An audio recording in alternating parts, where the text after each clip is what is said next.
It is indeed a very, very good evening to you. Thank you so much for joining us tonight. It is a very good evening from Nairobi. Thank you for joining us tonight. It is the 26th of February 2023. Tarehe ni 26 mwezi ni wa pili mwaka 2023. I hope you're doing well. This is men only. This is men only. Disclaimer again, this is a show for men. So, wamama na wasichana tafadhali mulale, this is men only. And we are, kama kawaida tuko na Jacob Aliet na pia tuko na Silas Nyanchwani. These are two hotters. I'm the only person who has not written anything, but I'll start writing also very soon. Taanza kuandika hata kama ni composition. Jacob Aliet is the author of Unplugged, and Silas Nyanchwani has done 3 books. Ni mbona unataka kuleta ingine tena? Memo volume 2. I have like 5 books coming up. 5? Yeah. That's a challenge then for me. Hata mimi nafaa niandike kamoja hata kama ni kuandika nusu. Ndio nianze kusema in my book. Yeah. Good evening, Jacob. Good evening to you. Wewe unaleta version nyingine lini tena? Naleta kama June July thereabouts. June July. Yeah, Unplugged nataka kwanza is spread kidogo, kuna mali there are places it has not arrived. The guys have not unplugged. Yes, they have not unplugged. Nataka unplug vizuri, then the second version now is going to be now upgrading to the next level. Okay. Yes. All right. Haya. Asante sana. Thuku coming in. Asante sana Moses Jigitao. Good evening, gentlemen. Tumefika class. Asante. Charles Adola here too. Asante. Judith, tafadhali lala. Anasema Judith Chepkemba timulale. Anasema timulale. Wamesema hata nao kuna sons. We have sons. That's what you do. Pea simu kijana. Angalie. Yes, but if you think the convention can be helpful as well, please karibu. Adibia, lakini tunataka kusisitiza ya kwamba ni ya wanaume. Alright. If you please like when you like, we get to know that you're watching us, and that please share. When you share, you give someone else an opportunity to watch the broadcast. When you please like when you like, we get to know that you're watching us, and that please share. When you share, you give someone else an opportunity to watch the broadcast. Alright. Saila. Habari ya jioni. Alright. Mzuri bana. It is indeed a very, very good evening to you. Thank you so much for joining us tonight. It's just a football season. It is a very good evening from Nairobi. There's a national fun. It is the 26th of February 2023. To see that we don't lose it. Mwezi ni wa pili mwaka 2023. Angusho kutoka juu ya meza. No, we are back to our winning ways and yeah. Any news, anything new that you've seen on the streets? Sasa nasikia karibu natoka soko. Very risky business. Reliable sources. Bado tujamaliza kazi. We have to unplug all the men. Ndio sasa tutoka kwa soko. Okay. Until the last man has been liberated. All right, Jacob, good evening. Good evening bwana. Haya, what's new? Nasikia nini huko nje? Tuko tu tunangangana. I can see we have a few shake-ups in the parastatus naendelea. Lakini ni sawa so far. Economy pia imeshika, jua inawaka. But we are hoping for the best. Mvua inyeshe very soon. Lakini mvua imenyesha. It rained, I think it rained in South Rift. Oh, it has rained in Western Kenya. Yeah, it rained for the 3rd day now. I think it's South very Rift. Good. That is good news. Yeah. So there is hope. Yeah, there is hope. Itakuja huko pia. Western pia ni kama kumenyesha kidogo. Oh. So yeah. That is very good. Something could be happening very soon. Niliona unga pia ilishuka bei. Na kulikuwa pia na combination ya soda na ugali. Kumbe siku hizi ugali kanaweza songa sana na coke.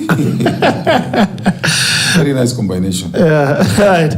So we'll start off as well. If there's anything that you want us to also speak about, please send it to us. If there's anything that you want us to discuss this evening, please put it in the comment section. Alafu tujue namna gani. Charles, just good to see you. Judith, happy to be in with my copper. Karibu sana Judith. Lakini Judith, you're watching on behalf of the sons. Now, Moses Jigitao, Ngato David Hamamushwa, Santa Paul Kibiego tuned in. Asante Mwangu wa Maina here too. Stephen Dungo anasema Gerald Bitok na cheki pino on camera ziko clear. Kabisa. Raundi mwaka ni nyingine. Randy J, good evening sir, following from Langata. Asante sana. Titus Ombeta ako tuned in. All right, gentlemen. Last week there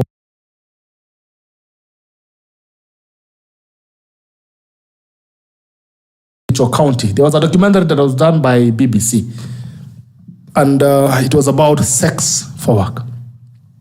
And some men were exposed that they are exchanging, or they're asking women for sex to give them favors, give them job opportunities, or better treatment at work. Unaambiwa kama kwa unataka kupewa kazi rahisi soft lazima ufanye namna hiyo. Ndio na jamaa alikuwa anasema you are an adult, toa nguo. So there has been an outcry across the country. I saw also the governor came out hot on heels and he really spoke on that issue of Kericho and Finlays. Anyway, just to avoid mentioning brands as well or anything, because it could be costly on that hand. It could be damaging to them because we are not really a legal space. But anyway, the whole conversation around men and sex, and men extorting sex from women for opportunities or favors. That all market and conversation of that. What are your thoughts? Did you watch the documentary, Silas? Yeah, I think I watched it and it was quite unfortunate. And it's sad that has been going on for so long and nothing has ever been done. And basically you have really to pity poor women or just poor people and how they're exploited. And for women now, there's always that problem of sexual exploitation. And basically, it's men who are just misusing their power. And when you have power, then you go for the most vulnerable. So I think that was wrong. But what has been worrying me is that it's so quiet, like nobody's complaining. Like we've not seen like a big outcry out of this, compared to like if it was a middle class woman, or like you saw last year when there was this lady at is it Forest Road who was attacked by the boda. Yes. You saw like the whole country swung into action. Those bodas were tracked down. Even the president had to chip in to ensure that doesn't happen. But in time, the conversation is around poor women who are being exploited, whether it's those at the Lake Victoria, with fishermen, in Kericho or in Mombasa. You don't tend to see the same outcry, so that really shows that we have to do slightly better. Yeah. Okay. What are your thoughts, Jacob, on that? Did you watch the documentary? No, I didn't watch the documentary, but I've heard people talk about it. And I think this is one of the things that I talk about in my book. It's about low-value men. And now, when you put low-value men in positions of power, then they use their positions to extort sex from women who are vulnerable. And this is part of the behavior that we are trying to encourage. And the unfortunate thing, of course, is that this kind of individuals who are doing this, they lack self-awareness.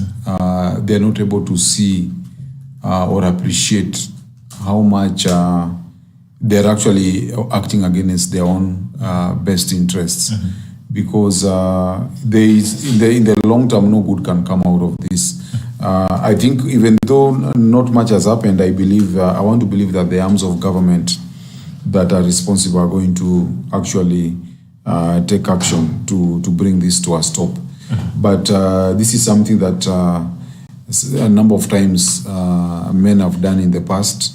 And I think the most important thing here is just for the rule of law to rein in and to be able to stop this kind of behavior. But as men also, we need to have conversations because so many women have also complained to me, telling me that I probably need to talk about this. I know of so many women who complain about being harassed at work, educated women, and sometimes it's a very, very difficult thing to address. And at the same time also, we also realize that in many cases, when women also came into the workplace, it introduced a different dynamic in the workplace. People, for example, you can use a wedding ring to indicate that you are married. And there are women who are married but they don't wear wedding rings, or women who are married but to get the attention of men, they dress provocatively. So you'll find also situations where when a man approaches a woman, if he's a man who is not very attractive or who has a lot of resources, then it becomes harassment. But at the same time, you find if it's a man who is good looking and has a lot of resources, then the woman appreciates the validation that they get from that. But back to the issue of this harassment, I think that it is something that men need to understand that nothing good can come out of it, and it's one of the lowest forms of trying to obtain sex from a woman using your position of power. I think it is shameful, and it's something that is very reprehensible. Mm-hmm. And as this, it had to take a documentary from an international media house, not even the victims themselves bringing this thing out. And does it also mean that we have normalized, that our women have normalized such level of abuse? Because this thing has been going on, and those guys are still working. They're the women, they're still reporting to work. Some are saying, I didn't have an option, I had to do it. Does it mean that then we have somehow familiar and normalized that culture of exchange? It's not like we have normalized. I think our laws are still very weak. Mm-hmm. And you've seen girls complain that even reporting something as like rape, the way our police force works, I think their training and the way they are trained has not been updated to an extent that it can handle this. Mm-hmm. Now, the people at the top, like if you work in these big NGOs, the big corporates, such kind of thing cannot happen because the child laws are very clear on what needs to be done. And a few men could get away with it, but you can't really go far with it. Mm-hmm. But now when you go to the poor, unless, I think I saw, is it the Kenyan human rights lawyer was there? Like they need a lot of help in terms of legal representation and also protection, because for them now, they are walking a very tight line between putting food on the table, because most of those women are either widows, single mothers, So they really have to, they need that job and they need that money. So that's why they find themselves in that space. And I liked what the lady who went in to help the reporter with the investigations, herself, she said that had she been in a position like those women, she really wouldn't have much choice, because the kind of the pressure that those men have. So it's basically about the law, because I've seen, I've lived in the West, where such a thing, like, you've seen what has happened to the likes of Harvey Weinstein, the R. Kellys of this world, Yeah. They've all been thrown to jail. Bill Cosby, I think, he's gotten all right. Yeah, so it's like poor women are not lucky. And we have to think of ways that we can protect them. And I was wishing that maybe, like the ladies who've sent to Parliament, like this nonsense the Karen Nyams are doing, those are the people now who should help us now come up with better laws in Parliament, Yeah, but I haven't even seen even male legislators should say something, but I've not seen even female legislators trying to, to ask for answers, Even having like an internal investigation, they are on their own. Nobody's talking about that. So yeah. And also you should, now that you mentioned Nyambu, I saw you said something about Samido and the issue of burden of performance.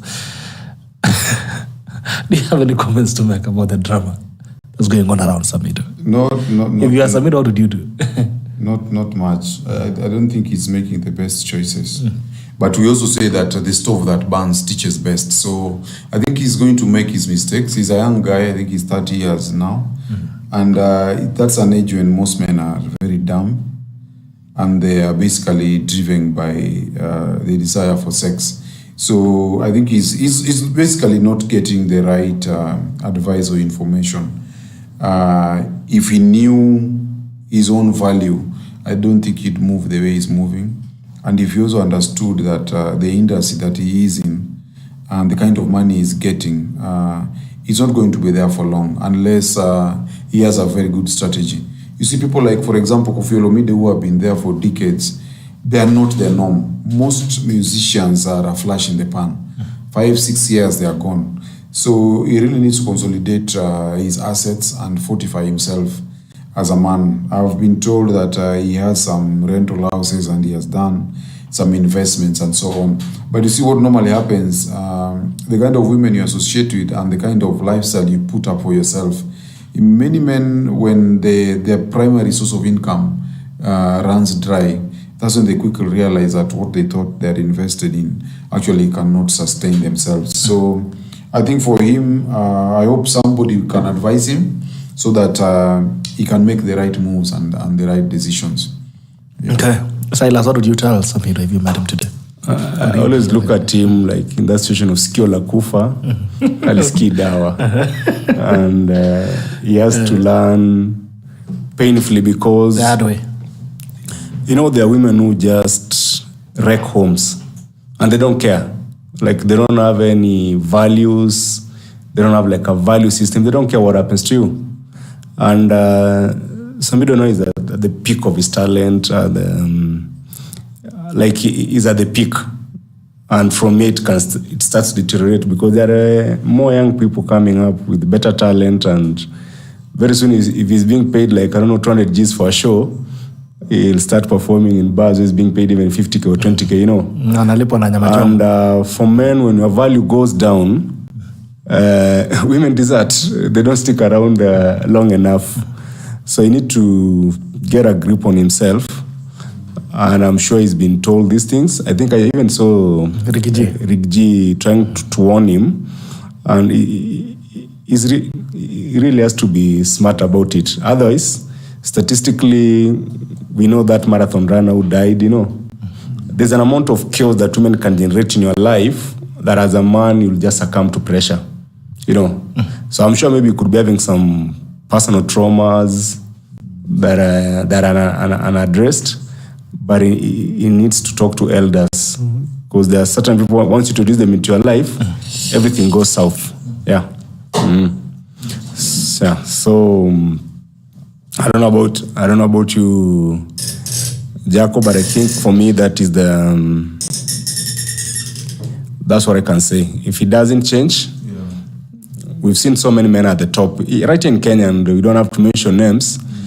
We've seen so many who are their peak, like in their 30s. You know, there are those guys who peak early in life. And I talk about this in one of my memos. And then you don't handle yourself very well, and you find yourself in your 40s, broken.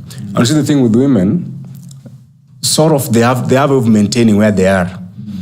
Like if Nyam, for example, if Samido today, she'll still be a senator, you know, and she'll remain in those political circles because they stick around there like forever, you know. But for Samido, we have no guarantee that the talent will be there 20 years from now, you know. So that's what he has to think about. Okay. Yeah. Anything you want to add, Jacob? Yeah, I think he's nailed it. That's the thing. And of course, advising a man like that at this particular point in time is going to be very difficult. We normally say that when the student is ready, the teacher will emerge. And many times, what makes the student ready is some sort of catastrophe or adversity. That's why we say that the stove that burns teaches best. So I think he'll ride it out. And we hope that he's not going to crash and burn. We hope he can make the turnaround before it's too late. Okay. Yeah. All right. Let's look at some of the things that our audience here would like us to speak on. I think there was something here. About Omore, ask Jacob Aliet to educate us on how to date without money. It's like going to a mathematics exam without a calculator. How to date without money. How to date without money. Yeah. Jacob, that's your Yeah, so that what he's asking is very easy. You know, right now, one of the most popular dating sites is called Tinder. And if you look at Tinder basically involves women going to this application and they look at the faces of men and they swipe left or right. They don't know whether you have money or whether whether you have money or whether you don't have money. They don't know your career and so on. Of course, under there, below your profile picture, you probably described yourself, your age, your career, and so on. But the primary decision is based on looks. And that's why we tell guys you need to prioritize your looks. Beta males have sort of tried to convince the world that money is all that you need. Of course, you need money, and money is very, very important for you as a man. But they need to understand that you can still have access to very attractive women, even if you do not have money. What you need to do is to engage yourself in activities that bring out your talents and your competencies. So it means, for example, if it is sports, We know, for example, in the university and high school, the people who are doing very well in rugby, basketball, and so on, they get the best girls. They don't necessarily have money. It's about charisma. It's about confidence. It's about how you articulate yourself. It's about being a fun person. It's about being someone who is interesting to be around. So they need to understand that it's not just about money. And money brings comfort. Money does not buy you desire. Many men end up in very difficult relationships because they used money to get the women. You can still use money to get the women because of hypergamy, because women want resources. But desire cannot be negotiated, desire cannot be bought.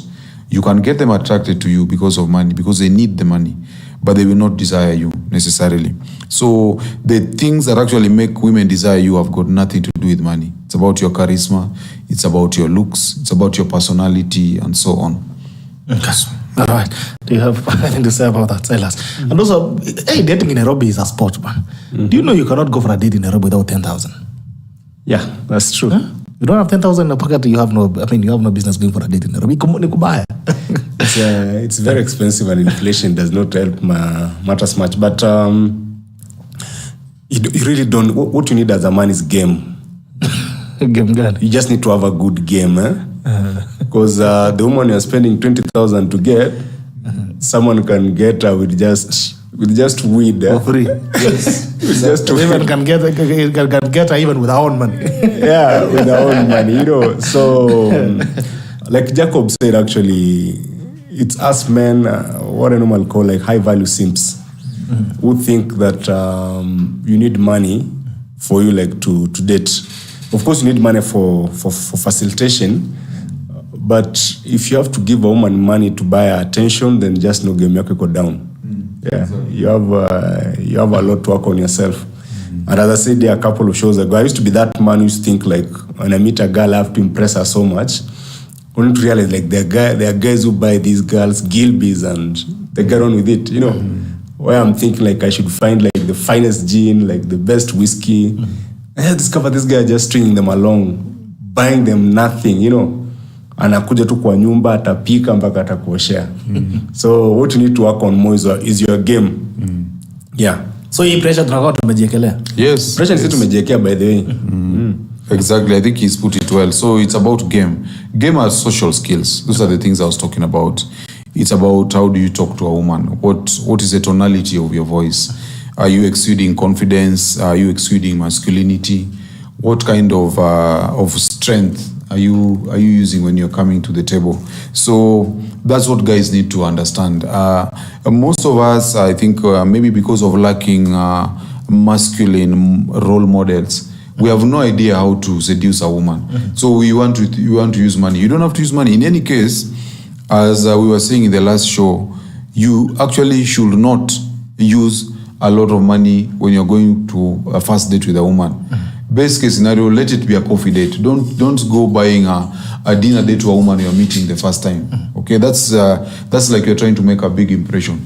Go very low budget, because some women, and this is something I posted about last week, the women who come to dates because they like attention.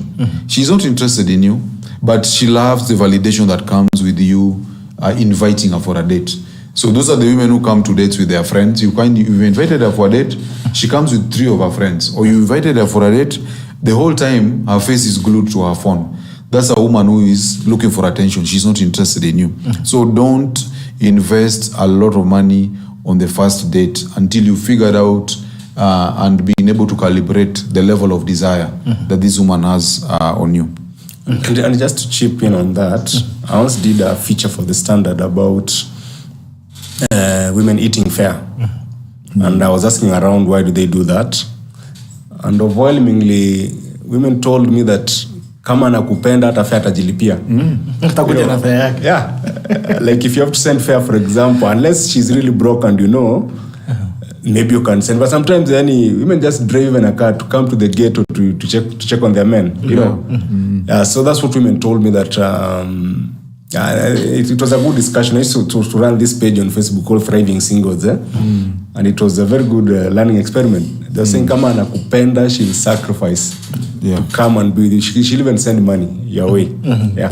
So basically just up your game. Yes. Learn how to flirt, for example. Those things can be learned. Right? There are those who have them naturally, but it's something that you can just teach yourself. Learn how to tell a good joke. Humor can always, you can warm your way through using humor, be knowledgeable on a few things, be charming. Like women are always fascinated with, I don't call them small things, but there are some small acts that mean a lot. They're very small gestures that mean a lot to them, that can work better than money. Yes. Because for me, Jacob, what I discovered is that anytime you're using money, the woman even, and I could despise. She'll take your money, but she'll just despise you. Yeah. Okay. She'll feel like you're objectifying it, right? So wanaume wamesema mambo ya pressure ya pesa na nyinyi mnajiekelea. Yes. Mambo ni hivyo. Jacob amesema the first date enda chini ya mti na kafanta na brown bread. There's another question here from Matthew, and he's saying co-parenting. Last week about co-parenting and the baby mama. Co-parenting and the baby mama wants the dad to pay school fees and also a school of a choice he can't afford. I think the same thing that we spoke last time, what DNA was raising. The issues of baby mamas and the demands they make. Like they tell you the child should go to a certain school or should live this kind of life that you yourself you cannot afford. I think we spoke about it last week, but I can still weigh on it. Basically, the pressure of co-parenting. Baby mamas. Basically, what as a man you need to know is that women will always have the best interest of the children. And sometimes the best interest for the children can be beyond the reach of the father. And so many men are locked out of their fatherhood role because of that. But the best way to go about it, just go with what the law says. Have the best interest of the child as well, because this child is yours. But also the law protects you because you can only give what you have. Yeah. Hata kama ni 5K ndio unawezana, tuma. Kama mama anaikataa, just keep the receipts. The good thing is that kids grow very fast and they'll come to know these things. It's not like they'll never know.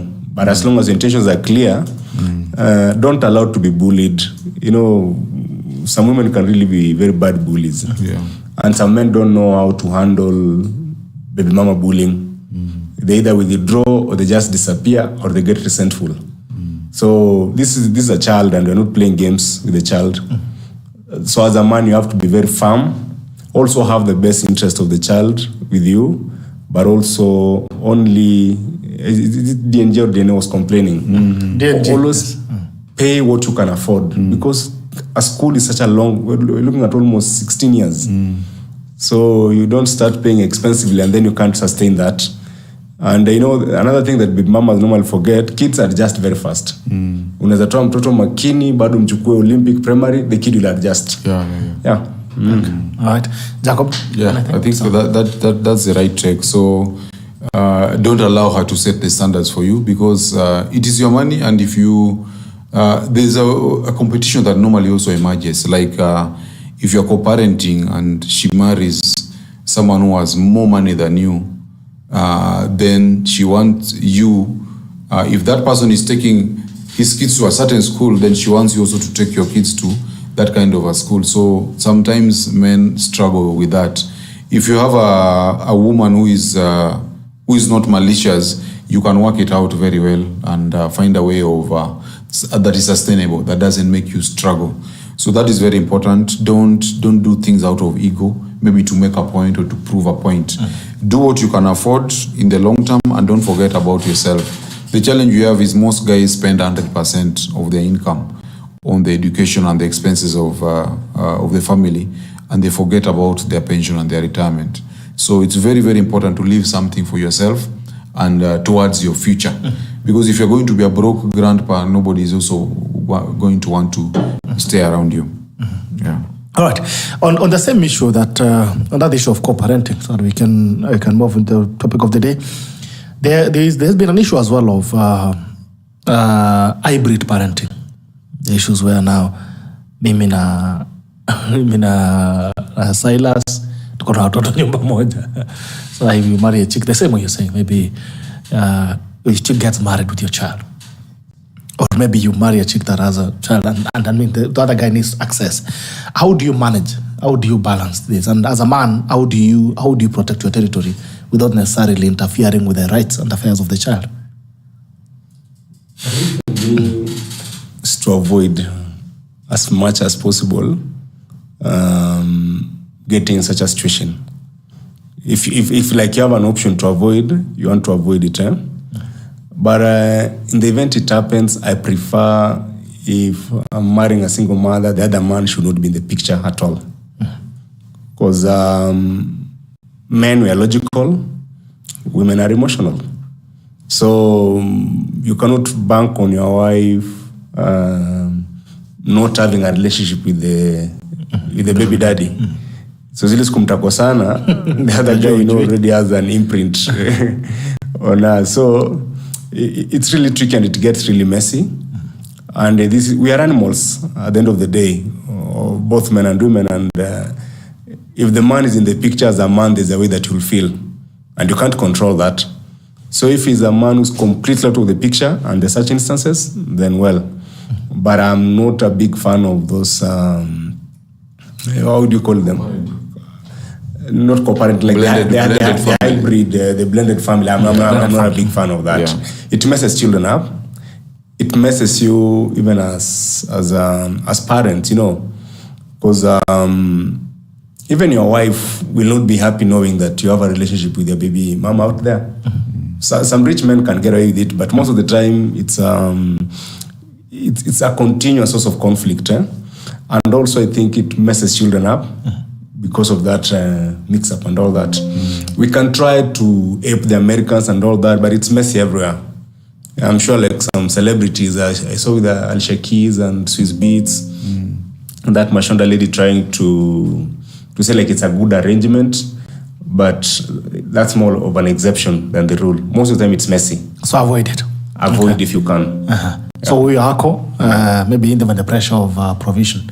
So this guy is in, like you're saying, then maybe for his children or child, maybe anasema watoto wake anaenda Braban. Sasa wewe ni hustler wako, wanasema pia pressure, you need to match up with the children. All children need to go to school. How do you manage these situations? And would you allow a man to be part of managing the family because they have children with your wife? I think it's something I've thought about, but I think Silas has the solution. I think the best thing is just to avoid it, because I think this thing of co-parenting, it's a scam. The best way I would say is to, if you're marrying a single mother, take up all those kids. Take up all those kids, because it gets very messy. Because co-parenting is the only legal way that a woman has two men who are beholden to her legally to provide for her and her kids. And the challenge also is that, as he has said, Silas has said, women are very emotional beings. And the worst thing about the baby daddy is that they have familiarity with this particular woman. So this guy can always press her buttons. You're going to have quarrels with her. You're going to have disagreements. There will be moments when she can do something just out of anger, just to hurt you. And this other guy is always going to be hanging around. So I think it's a situation that should be avoided because it just leads to more chaos. If these people are getting divorced or splitting up, let them do so in a way that enables her and the kids to continue. But the idea of co-parenting, I think it's an experiment that doesn't necessarily work out well. Yeah. All right, that is it. Stephen Dongo, starting the match with a handicap is very disadvantageous to a man. Someone has on a version 3.0. Dongo Dol, Dr. Flabasi, Cyril. All right, Donald Sigay, falling. Asante sana. Thanks for the guys of joining. Please, when you like, we get to know that you're watching us. And like, please share. When you share, you give someone else an opportunity to watch the broadcast. This is Men Only. Comes to you every single Sunday from 8 p.m. to 10 p.m. Kelvin MK on YouTube. Good evening. Tuned in from Kasarani. Asante sana. Watching live from Ukunda. Tuende nalo wadau. Asante sana. All right, let's keep it going. Now, straight to the conversation of the day. The topic of the day, the issues of women, the modern woman. First of all, how do you define the modern woman, Silas? Who is a modern woman? The model ama the modern? Modern woman basically is, first of all, she must be educated, and at least with a bachelor's degree. She works, she has a corporate job or works in the civil society sector. I want to assume she lives in a city. In Kenya, we're looking at all the big cities or the major towns, talking banking, telcos, teachers, and all that. And they have embraced, I can't call it like feminism. They have embraced like the capitalist life that now all of us live. And most of them have abandoned their roots. In the sense that if she's kissy, she no longer identifies with the kissy culture and what maybe our culture expects of her. She's fully taken on the modern life. Yeah. Okay. All right. Then we start from there. Then before we get into, of course, the deeper conversation of equal partnerships, let's define the woman first. Then we go to the partnership, the modern woman. Jacob, what do you say of modern woman? Yeah, I think Silas has defined the modern woman well. So the modern woman basically is a woman who does not embrace her traditional roles of being a homemaker, of supporting her husband, of supporting her man. The modern woman, for the most part, she prioritizes her career compared to her family. The traditional woman prioritizes her family compared to her career. The modern woman also tends to be selfish. She's very selfish compared to the traditional woman in this sense. If the husband, who is a breadwinner, loses his source of income, this modern woman would rather, in a situation where she also has a job, she would rather leave that marriage and go and enjoy her money either with her friends or alone or with the kids, but not with the man. So the modern woman looks at the man as a utility, something to be exploited, not something that she identifies with. And you'll find, of course, also she does not take up his name. In most cases, traditionally, if you married a woman, she would take your name. And the modern woman would prefer to keep her name. So you find that the ties that bound the traditional woman to the traditional man are not there in the modern woman. But you also find that what makes the modern woman more interesting is that as much as she is modern, the way I've said, she wants a traditional man. That means that she wants the man to play his traditional roles. She wants the man to be a protector, a provider, a father. She wants this guy to provide parental investment. But at the same time, she wants to be treated as equal to this man. So that is actually brings us to the topic of equal partnerships. Yes. All right. So let's dive in straight into it. I don't know what the audience understand about the modern woman. And if you can also give us your own personal description of what you think a modern woman is, then we'd appreciate it. But let's dive in straight into the conversation of the day. And it is about equal partnerships and modern women. Equal partnerships and modern women. What are equal partnership? First, let's start at the definition level, Silas. What's an equal partnership? An equal partnership is a situation where you have a marriage where the man and woman are equal in the relationship. You share responsibilities, utilities, everything is shared equally. And she's not your wife. She's more of like a business partner. Yeah. She's more of like a business partner. And so the marriage is being ran like it's a business entity and not a social, it's not like a social entity, Yeah. It's a very American idea that has been embraced, especially with, I've seen it, especially among the high class black women. They're really into that. And sort of like the partners want to protect themselves. In the event like of a divorce, waenda hasara. So they just want to run, like everyone has a say in how things should be done in that marriage. Yeah. It's not like the traditional way that we know that there's the head and the neck, Yes, and, Yeah. Hapa ni equal. Hapa all of you are, both of you are heads. Yeah. Jacob. Yeah, so I think he's defined it well, but I think we need to give it some context or background. We must remember that when feminism started, the push was for equality. And equality was about having equal opportunities in terms of work or career. Women wanted to be able to be in the workplace like men. They wanted to be able to vote. They wanted to own property. And they were given this, okay? So then we had the contraceptive, and contraceptive gave women the unilateral right to decide whether a child comes into this world or not. And then, of course, now with abortion rights. But now when you're talking about equal partnership, it's where now women now bring equality into the marriage. Where now, because of their ideology, they feel that the traditional roles of a woman were oppressive. Like if a woman is cooking, they feel cooking is oppressive. In fact, yesterday someone posted a meme saying that feminism is the ideology that if a woman works for her boss, then she's free. But if she works for her husband and her children, then she's a slave. So that's how feminism looks at the traditional roles of a woman. So equal partnership, now it's feminism brought into the marriage where there is no authority in this marriage. You and her, you are equal. No one has the authority. There's nothing like the man is the head of the family. There's nothing like, if you want to make a decision about buying a major asset, you have to consult and things like that. So that is what equal partnership is about.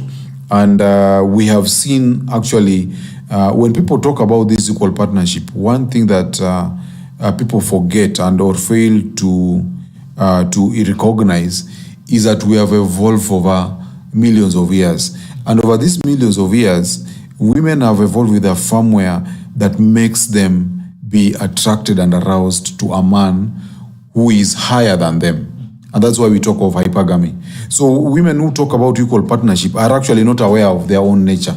And the female nature is that a woman wants a man who is actually higher than her in terms of status, in terms of competence, in terms of strength, in terms of intelligence. That's why whenever you talk to a woman, you ask her what kind of a man she wants. Most women will say they want a man who is taller than them.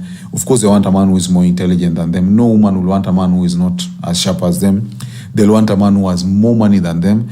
Research has shown that even women who are CEOs, who are earning a lot of money, they still want men who have more money than them. You'll never find a woman who actually feels that she has so much money that the man doesn't need to have money. We have even the example of A$AP Rocky and Rihanna, who are now married, but the kind of treatment that Rihanna is giving this young man, he is now treated as the lower person in the marriage. He's one who is babysitting, and even if you look at the way they take the photos in public, the whole idea is to present Rihanna as the leader in that particular union. So equal partnership is an ideology that feminism brought, and many girls, even recently I was giving this book to a lady who came with her husband. And when I gave her the book, I asked her, okay, she was introducing the guy that she was with, and she said, this is my partner. So I told her, you should not call him your partner, this is your husband. So it's an idea that many women, they embrace it, but they don't really think about it. Because the reality is, if you give a woman a man who is equal to her, she's not going to be happy. Women want men who are more than them. That is how they feel that they got the right man. If you get a man who is exactly the same, like she earns 100,000 and you're earning 100,000, she feels cheated. Because their firmware is set up such that she wants you to take the greater burden of responsibility in the household compared to her. If you're going toe to toe, then she feels cheated. And she will feel that she probably needs to get a man who has more than you. Mm-hmm. Yeah. Okay. Is equal partnerships viable? Is it viable? It's not viable. Can never be viable. And it's always a raw deal for the man. Okay. Not just raw, just a bad deal for the man. Huh? And as Jacob has said, for women, the more money they make, the more superfluous a man becomes in their lives. Because the thing is, if you look at the percentages, for example, only about 80,000 Kenyans earn more than 100,000. So if you split that into equal, like we say, about 40,000 are men and 4,000 women, there's a very low pool of men who are of high net worth that these women can compete with and even form that equal partnership with. So for me, I think it's not viable. And no man should ever sign up for such a thing unless you are really a fool or a simp. And just know, anytime woman wants that, she's about to play you dirty. Yeah, and utatoka hapo kama bila manyoya. Yeah. So the only time women can do equality is when a man has no spine. When you have no spine and she can manipulate you for a period of time, that's when it can happen. And then they easily get bored with such kind of men. It's just a short time, and then either now she goes for a stronger man, or she remains single, or down the line she might decide to pick like a weak man who just in the shadows, just like the thing Oprah has with that guy. Steadman. Yeah, you're just there, but you're not focused. We call them stuffed dolls. Yeah. You're like a teddy bear. Yeah. So kazi yako ni gani ukiwekwa hapo? You're basically like a teddy bear. Okay. You're a tool. Yeah. I've talked to these feminists, like some of the toughest feminists in Kenya. Even them, they want a strong man. They want a man to be the leader. They want a man to be the head. I've seen them. Some of them are always expressing their frustrations here. How they want to have the car fixed. How, for example, they're buying piece of land. They are having those challenges. They feel like a man would have done. Some of them are even praising how their fathers were strong, and they no longer see men who are as strong as that. So it's not a viable thing, and no man in their right mind should sign up for that unless it's just a business. Yeah. Okay, back to you, Jacob. Yeah, I think it's very true, and this is one of the reasons why I discourage men from listening to women when it comes to ideas of relationships. Any young lady will tell you that she wants a partner, okay, but she's just parroting what she's heard in the media and she's watched in Hollywood. She doesn't even know what that means. So it would be a very bad deal for any man to settle with a woman who wants a partner, because first of all, if she wants you to be her partner, it means she doesn't respect you. Because imagine a situation where you are a CEO, you've worked hard, you've even created your own company, you have your own money, and you get a young lady who has not done much in life, or maybe she's a graduate, but she's just starting off her career, and you get married, and she tells you that, I want us to be partners. There's no way you're going to be partners, because in terms of the assets you're bringing on board, you can outmatch anything that she can bring. So when a lady tells you that she wants you to be partners, it means she sees you as a peer. And that also means that it's going to be very difficult for you to have authority in that relationship. So that is something that men need to watch out for. Don't take it for granted. Either she's a feminist, that means she's been influenced by feminist ideology, or she actually sees you as a peer. And if she sees you as a peer, her hypergamous filter is not going to allow her to be happy in that relationship. So take it very seriously. You need to get a woman who will allow you to take the lead in that relationship. Because if she sees you as a partner, then you're going to be struggling with even minor decisions. You're going to do something in that marriage and she starts questioning it. You'll have to be consulting at every turn. And remember, men and women are very different. People who say that they want equal partnerships also are approaching the relationship with that kind of ignorance. They think that men are like women. Men are not like women. There's no way we are going to be equal, because we are not going to be thinking the same way. A man will be making a decision that a woman may not necessarily like. But for a woman to go along with that decision, she needs to see you as a leader. She needs to respect you. If she does not respect you, she's going to be challenging you at every turn, and that's going to make a very unsettling or tumultuous relationship. So that is very, very important. Men need to understand that these ideas you're getting from Hollywood about equal partnership, they're actually not practical. And if you find a woman who feels that you should be partners, that is a woman who needs to get somebody else. Don't stay in that relationship. Get a woman who is going to feel that you are actually a competent man who can be a leader that she can follow. That's the woman that can make a good marriage for you. Yeah. Is this a new problem, or it has always been there? Is it a new problem? Yes. It's a new problem, of course, because it's coming from... Very new. Yeah, it's an ideology. From the beginning, or rather from our history, men were always the ones who are protecting women. I know we are coming from a past where when women are not working, it means men needed to provide, men needed to protect the women and children from invading armies, invading forces, and so on. It also means that men then were the ones who could tell, if you come to your family and tell them, hey, we are leaving this place because it's going to be dangerous in 2 days. You get out, you tell them you are going this way. They have to follow you. And there's no way you're going to lead someone who doesn't respect you, because you tell them we are going this way, and she tell you no, me I don't see a problem here. Why are we leaving? But if she knows you are a leader, she knows you know what you're doing, she's going to follow you and you're going to lead them to safety. So the man, for him to actually to be able to protect his wife and his children, they have to actually treat him as a figure of authority, because it means if she tells, let's stop doing this, let's put our money in this, then she's going to listen. But if she's not going to listen to you, there's no way you can protect her, because you tell her, for example, close that door, she's not going to close it. But if you tell her to close that door and she knows that you understand safety and you understand the environment well, she's going to close the door, because she understands it's for our best interest. Yeah. Okay, Silas, before we came on site, we were having a conversation around the African woman and the Western woman. And you've among the three of us, you're the one who has been lucky to live outside. The only place we live outside is maybe outside the house, some of us. I think you've been able to live outside the country.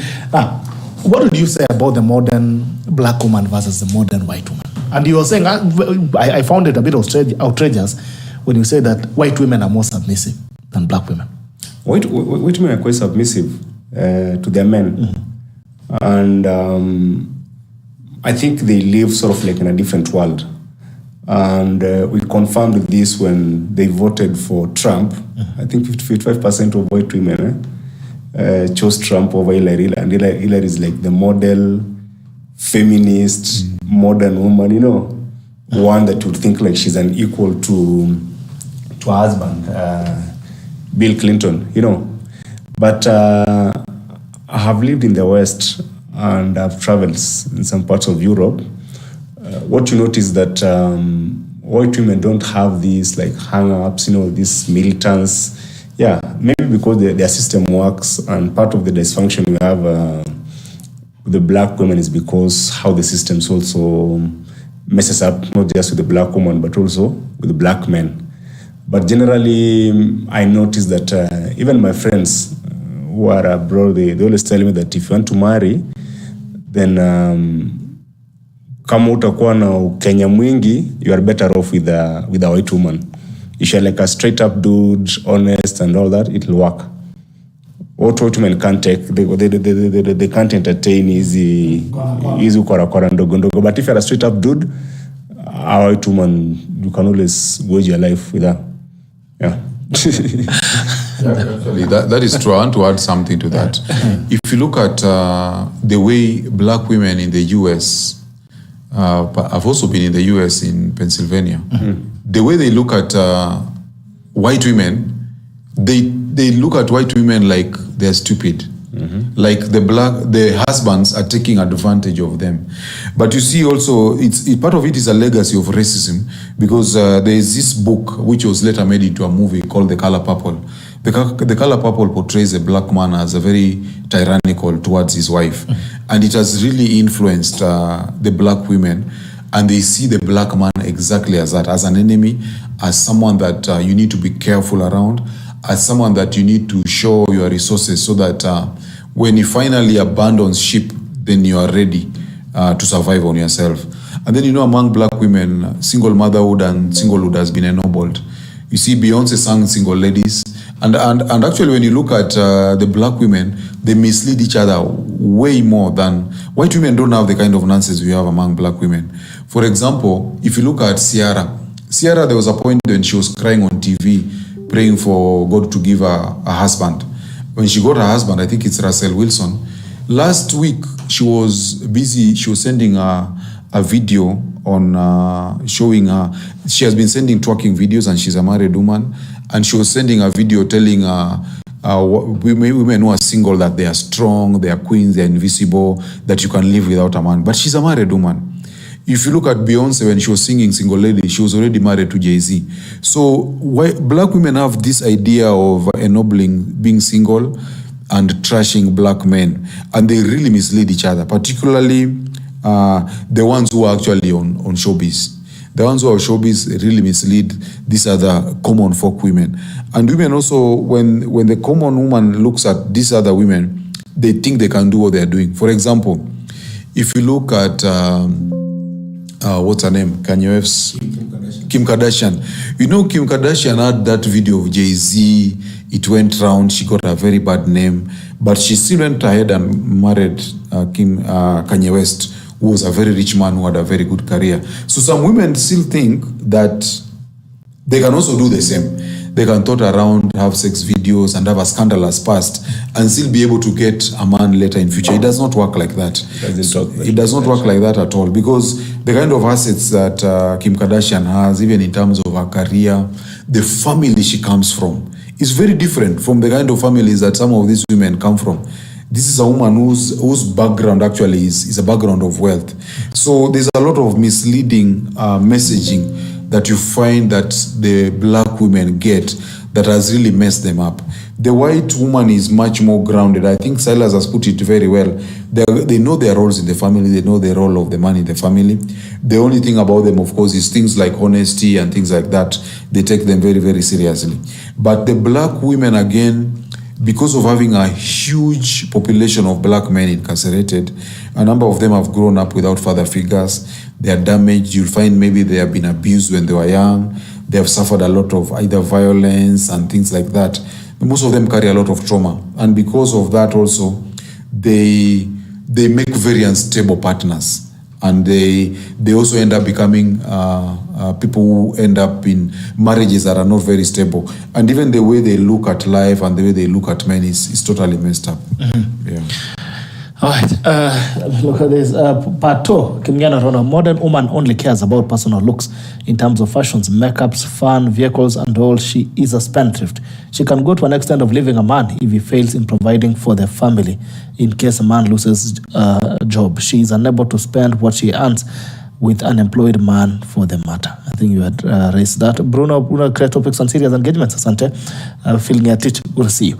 Now, where is the lie of modernization of women? Is it not possible that a woman can be modern but still rooted to the frame of femininity? Because when you talk about, you mentioned about the Western woman or the white woman who has evolved way earlier than the black woman, but has still remained within that frame of being feminine and being a woman. Where is the lie of modernity in women? Where is that big lie? I think... is it not possible to evolve but still remain grounded? Yeah, there's some who've done that, and by the woman who's modern and has retained her femininity, she wins big at life. She wins proper, because now she can have the best of both worlds. I think, as Jacob said, is especially women, black women, they are highly impressionable. Like, and there's a certain gullibility, especially when you go with the pop culture, that tends to mislead them, whereby like Beyonce is married, but she's telling women to go this way. You can study a lot about a country's pop culture. If you see white celebrities by day, like the Adeles of this world, the Celine Dion, you see the kind of music and art that they make, and you can see how it speaks to white women. Adele can just go to the studio, sing, and fully dressed, to still hit 1 billion views. But for us black women, they have to dance naked, they have to twerk, they have to do all those crazy stuff. Some can say that it's our culture and that's their culture, but there's a way that the TV, the Netflix and the Hollywood has really driven women off from their nature, and they keep on fighting it. So by the time they go back into embracing their femininity, they have lost out a lot. Yeah. But a woman who chooses from the age of 20, she'll be modern and she retains her femininity, she's going to win everywhere. At the workplace, she's going to win in marriage. If she wants to marry, she'll win everywhere. So those who try to adopt because the workplace is very masculine, yeah. So those who try to embrace masculinity as a way of dealing with the workplace, life becomes very rough for them. Getting partners, even staying in a marriage, it becomes very difficult. Yeah. Okay, Jacob. Yeah, so just to add on that, what is happening and what women need to realize, I know there are women who are listening. Black culture in the US, and this is a debate that is going on right now, it's trashy culture. It's a very trashy culture that doesn't have morals, that basically, because of the way black man has been weakened in the US, they don't have leaders, they don't have, and this is something Kevin Samuel used to talk about. You see, in the US, for example, when a woman is married, and this is something that now people need to understand.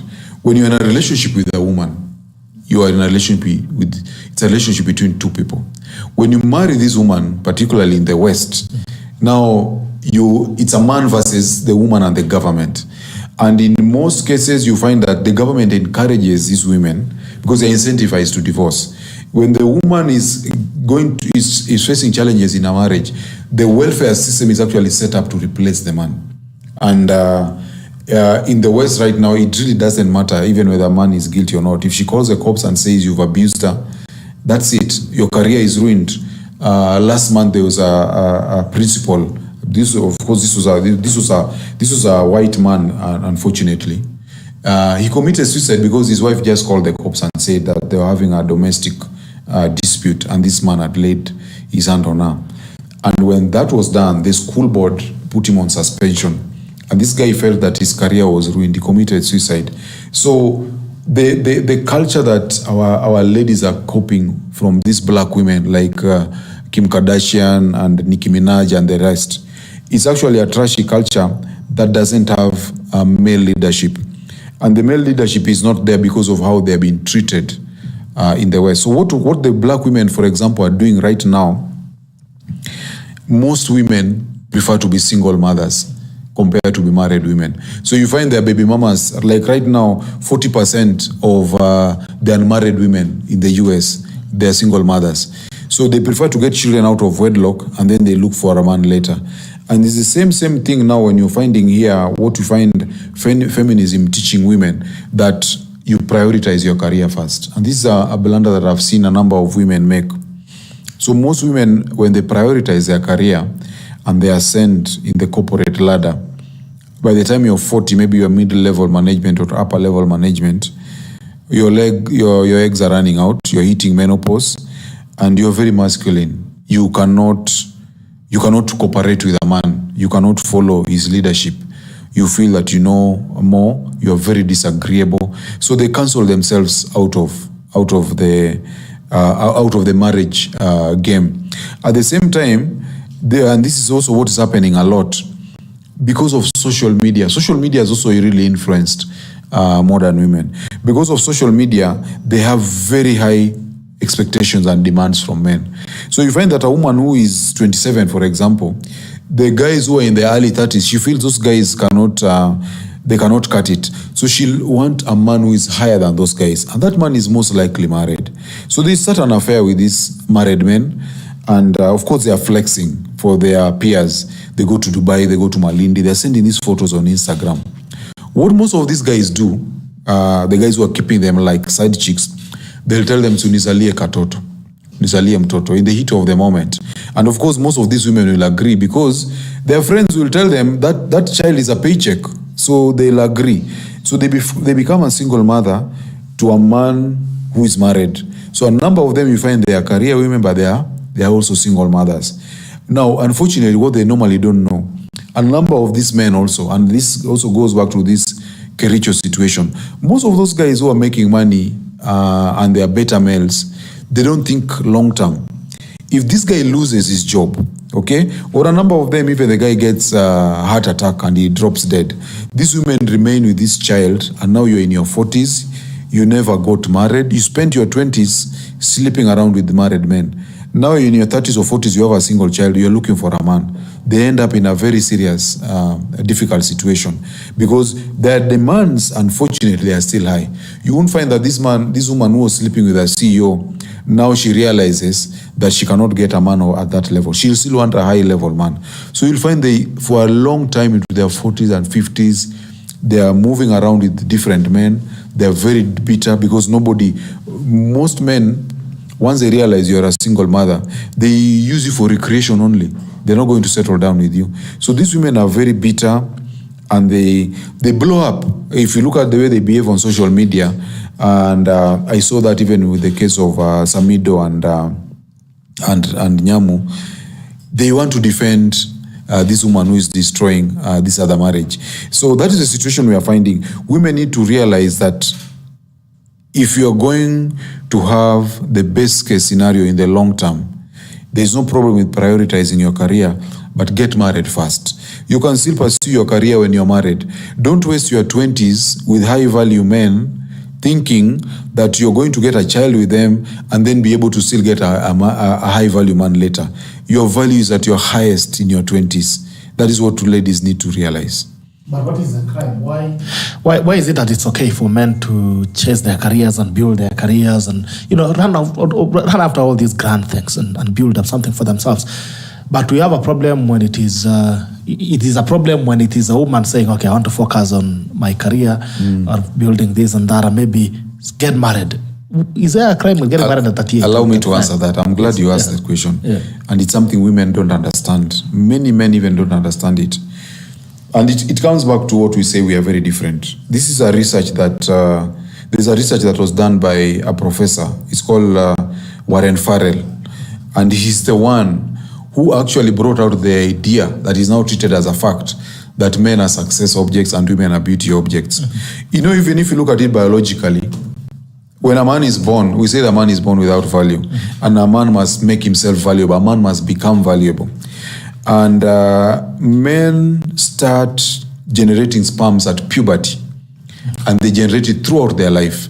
Women, however, are born with the eggs. When a woman is conceived, when she's still in the womb, she has a fixed number of eggs and they start getting depleted.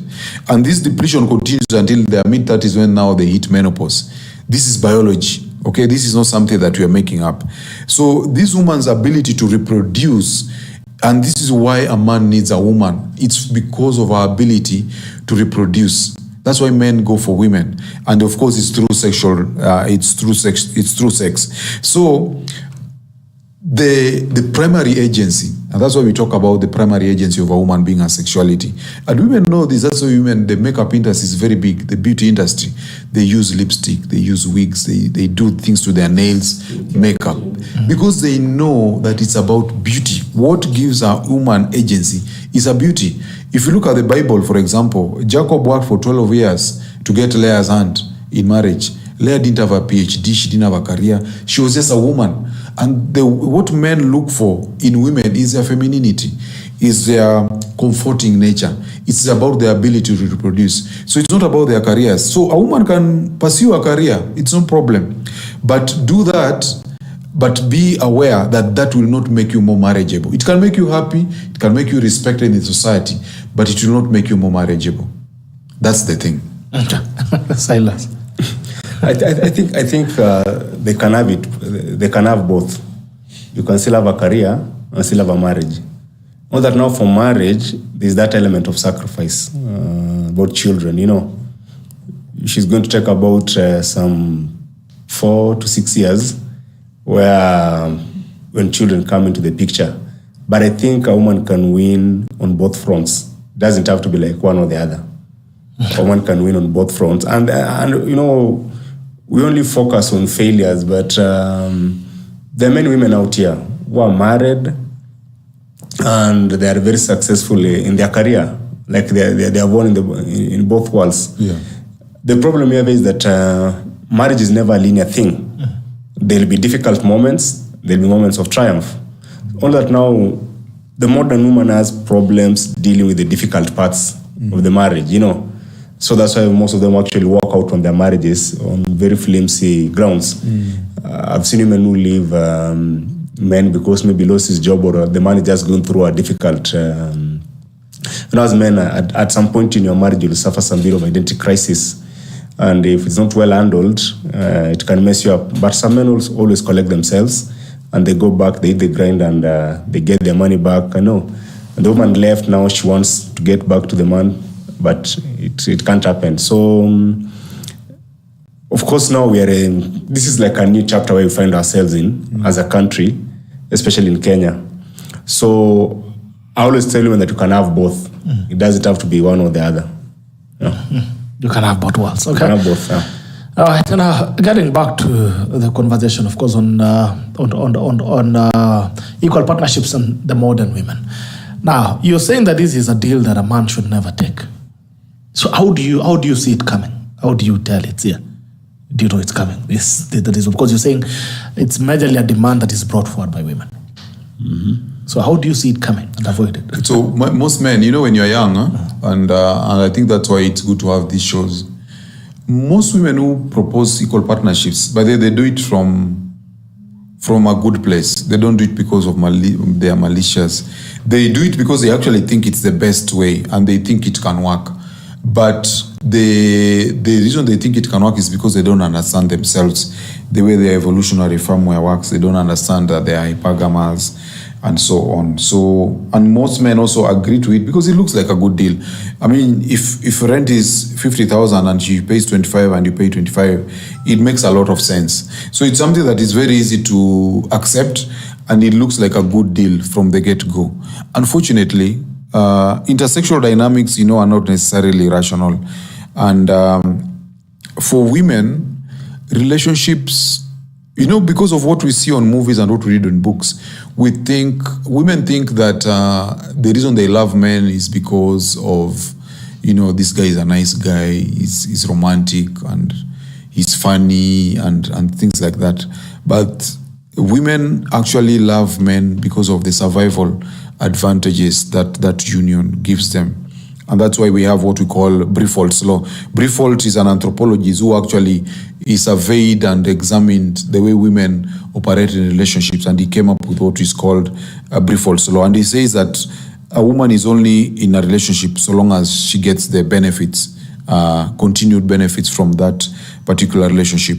So what happens with equal partnership? Men need to realize and understand that the burden of performance actually lies on the man. The woman will propose to you that she will share it with you, but once you do that, then she's going to suffer the buyer's remorse. You're going to find she's not cooperative, she's very difficult, she's very masculine, she wants to pick up fights with you and so on, because she's a frustrated woman. A woman who has a man taking care of her very well is going to be a very submissive and cooperative woman. And that is what every man wants. No man wants to go home to a situation where the woman tells you, even me, I'm from work, I'm tired just like you. Why should I go and cook for you? There's no man who wants that kind of a situation. So men need to understand that take up the burden of performance, be ready to support this woman, and that way you are going to have a very smooth marriage. If you want a situation where your wife and you are equal partners, the challenge is, actually men don't have a problem with equal partnership. Men even don't have a problem with submission. Because you see, like in the military, it's very hierarchical. Men normally have no problem submitting to someone that is higher than them. The problem is women. Women do not want to have men who are equal to them. That is where the challenge comes. A woman will always want a man who is more competent than her, who brings in more money than her, who is more intelligent than her, who can solve more problems than her, and so on. That is when she feels that she actually has the right man. But if it turns out that you and you are the same, like there's a problem, maybe there's a sound, you guys are sleeping at night, and you feel like someone has touched the door, someone is trying to break in, and you're telling her to go, and she's telling you to go, and you go, me, I can't go. Then that is going to be a problem. She wants to be able to sit back and maybe hide under the bed as you walk out to confront the intruder. Then she feels now she has the right man. So that is what women want, unfortunately. Silas. Yeah, marriage is not an academic. It's not an academic exercise. Uh-huh. As I said earlier, we are animals, and there are certain dynamics that play out in a marriage. That you're not going to use an academic script to solve. And that's why we must revert to type. Marriage is about the utility you bring to the marriage as a man, and the utility she brings to the marriage as a woman. So if both of you are equal, then you don't need the other. Like one has to go. And in this case, it's the woman who will dump you. But in Kenya, women who are bringing this kind of debate just know that they want all the benefits that a man brings to the marriage, and they don't want to bring in any benefits to that marriage as a woman when they talk about that equal partnership thing. And that's what normally happens, because the modern Kenyan woman, most of them, they want the best of what a traditional man can do. You know, you provide, you protect and all that. And also now they want the best from the West, you know, but they don't want to do their traditional roles that you expect of them, most of them.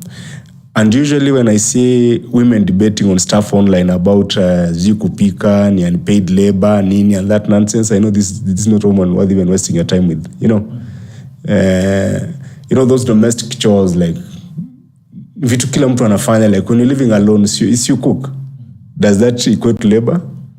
Absolutely not. Usinajioshia nguo, that's not labor. You know, how then when a man comes to the picture, you start talking about, I don't know, is unpaid labor and that kind of stuff.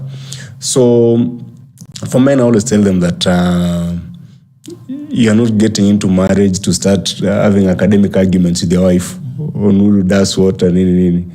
Marriage has to have a proper structure, and when there is no that structure, it'll end, and it's women who call quits. Yeah. So anytime as a man, you're not the lead, you're not the head of your family, that's chaos. Yeah. And I've seen some of these men, like professors who married fellow professors in colleges. Hey, they normally live very miserable lives. Some even commit suicide, because when a woman is forced now to be in charge of the family, or you are equal, they tend to become very tyrannical. That's what happens. Like as a man, when you're the head, then she becomes a tyrant, and you don't want that. When she becomes a tyrant, then you're boxed into a corner, you don't know what to do. Yeah. Okay. Yeah. So don't buy that. You have something to say. Yeah. That's a very important feature of women make tyrannical leaders. Okay. And I think it comes from maybe the resentment of being put in a leadership position. A woman doesn't want a situation where she leads the man. That's why we have housewives, but we don't have house husbands. A woman doesn't want to be out there struggling for you as you're sitting at home. Women they have evolved to avoid and to reject such men. So a woman will always want a man who can cover her. And if you look at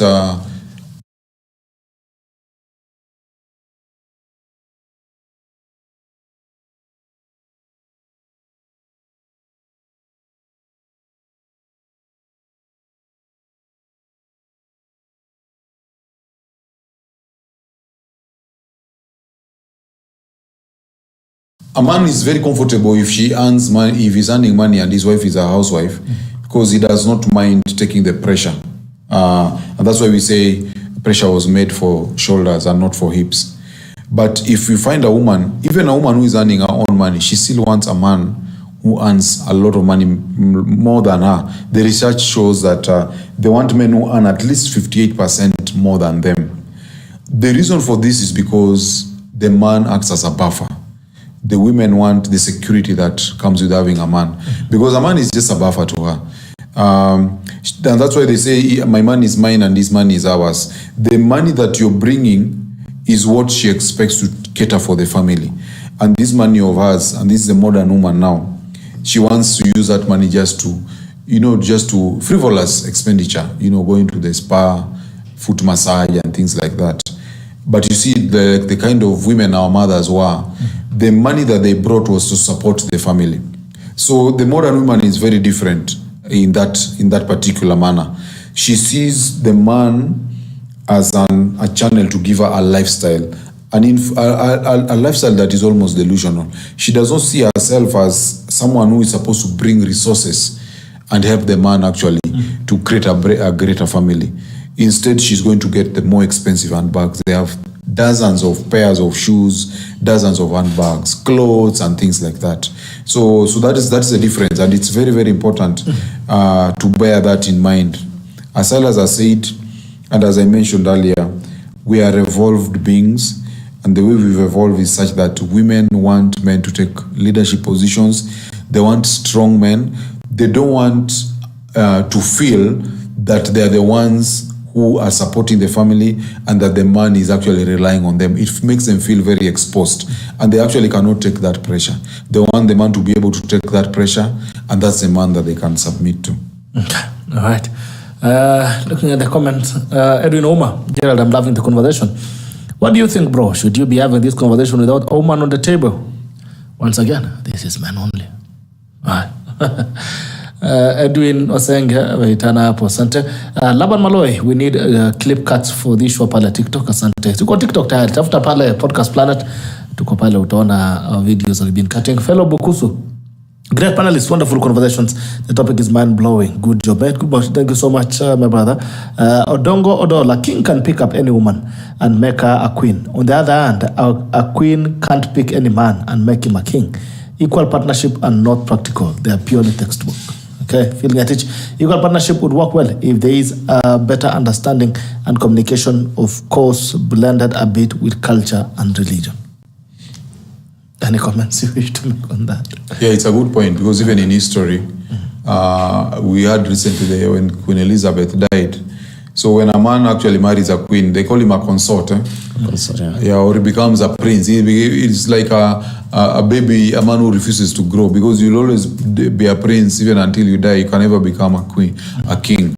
But when a king marries a woman, she becomes a queen.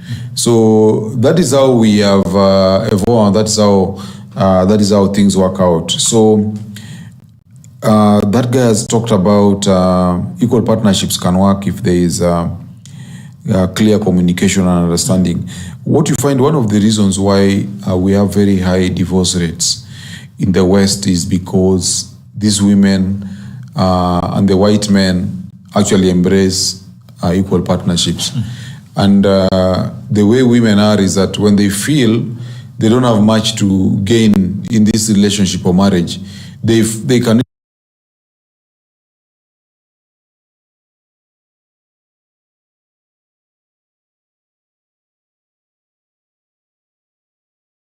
easily get divorced for very flippant reasons. So again, it's not for the best interest of a man who wants to bring up a stable family to have a situation where you have an equal partnership, because women actually are incentivized to divorce. Even today, if she divorces you and marries somebody else, you will still keep sending money for the child upkeep and the child support and things like that. But at the same time, the new dude can also be told to still be paying school fees for these children. So the woman has much more to gain from this divorce than the man. So it's much better. It gives greater stability if she actually feels that she's getting a lot more from this relationship. So what I advise men, marry a woman whose life you can actually impact. If she's a woman who feels that you are equal to her, it's going to be a very bumpy road ahead. Okay. Yeah. Silas, anything you want to pick on? Anything you want to pick on? I think on the comments. Jacob was really exhausted, but there's a guy who just said that it can work if there's communication, and that's a very big lie. Women move differently in marriage, and there can be communication. But you see, for women, we judge them by their actions, not by what they say. So she can say that she wants an equal partnership, but the more I interact with the feminists out here, the more I realize that they actually need, all women need strong men.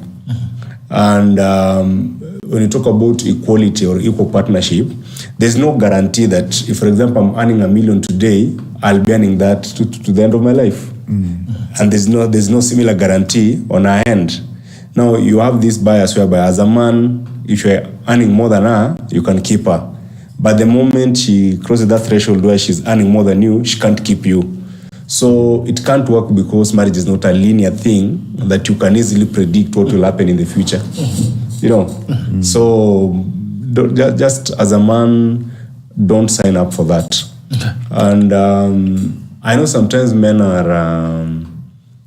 we are impressed with with this kind of talk. When a woman comes up with it, it really sounds like it's very intelligent. But down the line, it's a foolish idea. Foolish, not like in the sense like in kitu ujinga, like the idea itself is just foolish, especially if a man can buy into it. Yeah. So let me ask you, there's something you've talked about. Of course, the predictability and the consistency of marriage is not linear. Yeah. Now, let's assume you're negotiating at this point when maybe things are good and you are that man, you are the man on the top.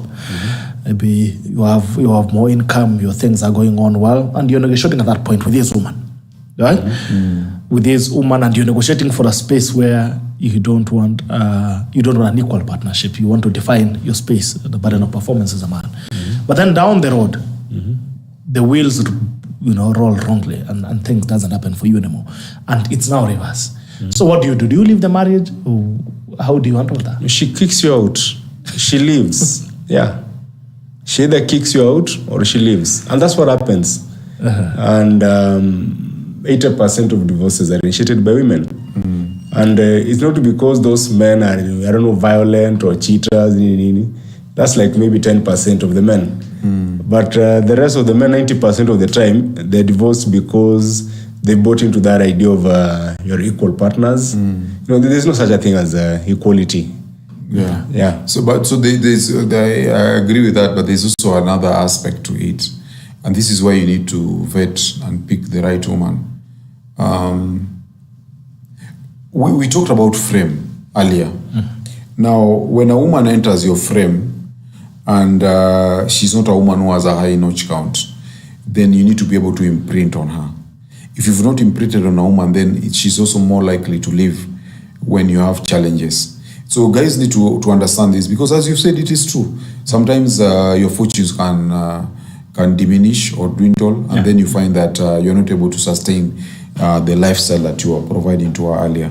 So that's why it's very important for you to be able to hold your masculine frame and embrace the burden of performance. You need to be able to have parallel streams of income so that you fortify yourself.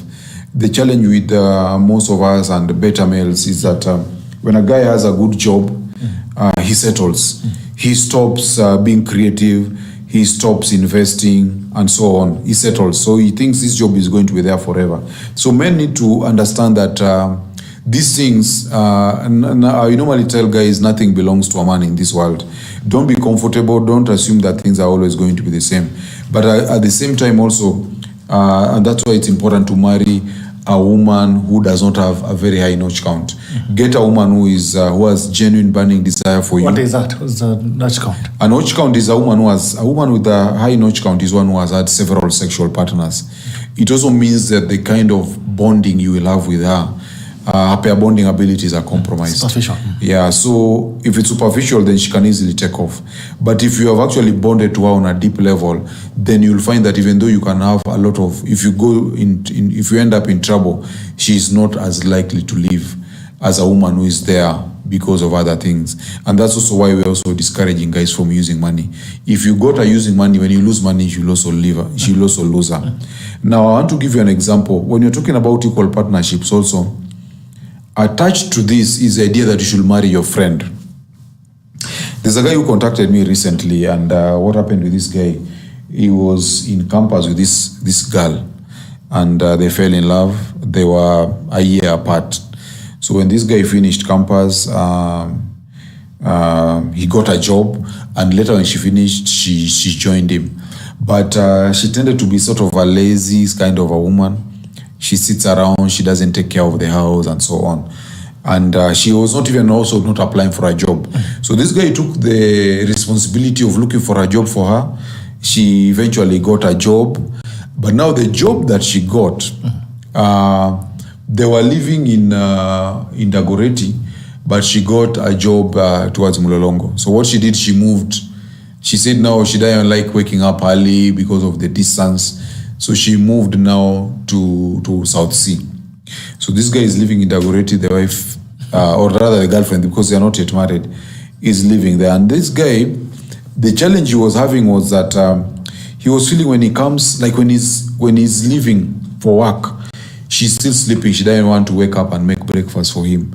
So when he tells her, by the way, why don't you make for me breakfast, brush my shoes when I'm showering? She says, why don't you just do it yourself? And this is the problem now when people say you should marry your friend. A marriage is very different from friendship, because in a marriage you need structure and you need roles. This woman was not able to take up her roles as a wife because she was looking at this guy as her peer.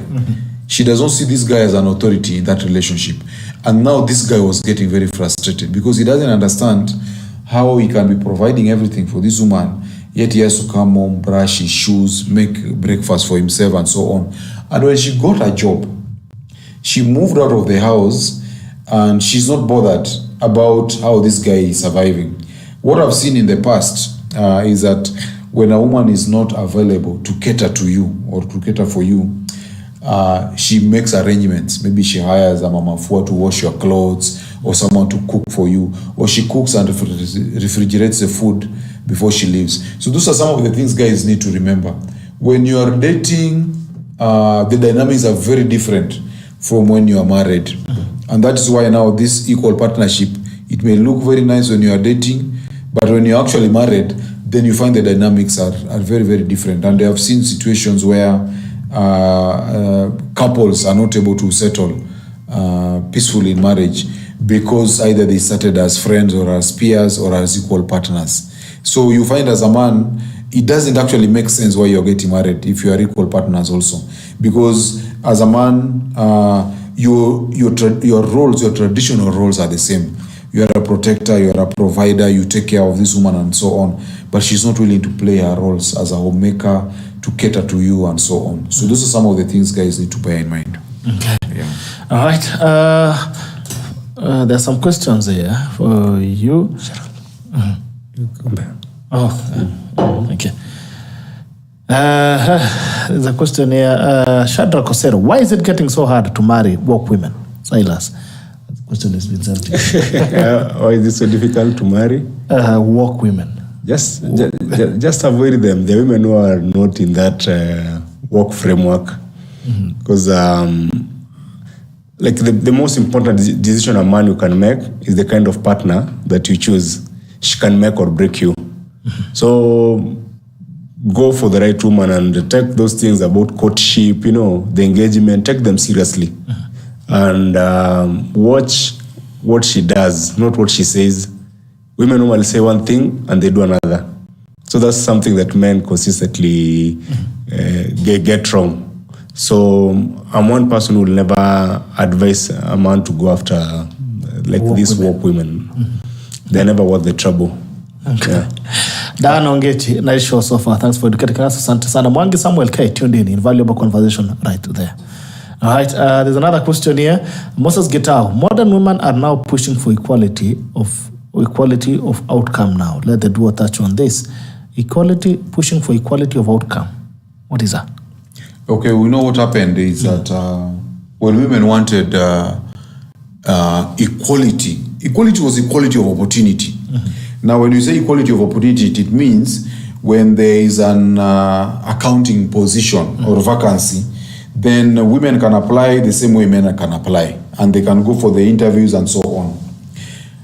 But women quickly realize that when you give them equal opportunities with men outcompete them, because men are more aggressive, men are more outspoken, men are more articulate, men are better able to take up the burden of performance, men are more disagreeable. Like positions of leadership require disagreeable people. For example, if you are a manager and people are coming late, you need to be able to read the riot act. So many women will find, they say, Nani, please don't come late, it's not good and so on. But a man will tell you in a very firm voice that this is not going to be tolerated. So when women realize that men, they cannot compete with men, now the equality of outcome is actually what we call affirmative action. It's where we're talking about, like in parliament, they're talking about gender parity. I've seen this, and actually it's one of the things that really destabilizes marriages. You find a couple, they meet maybe in a bank as graduate trainees, and they fall in love and they get married.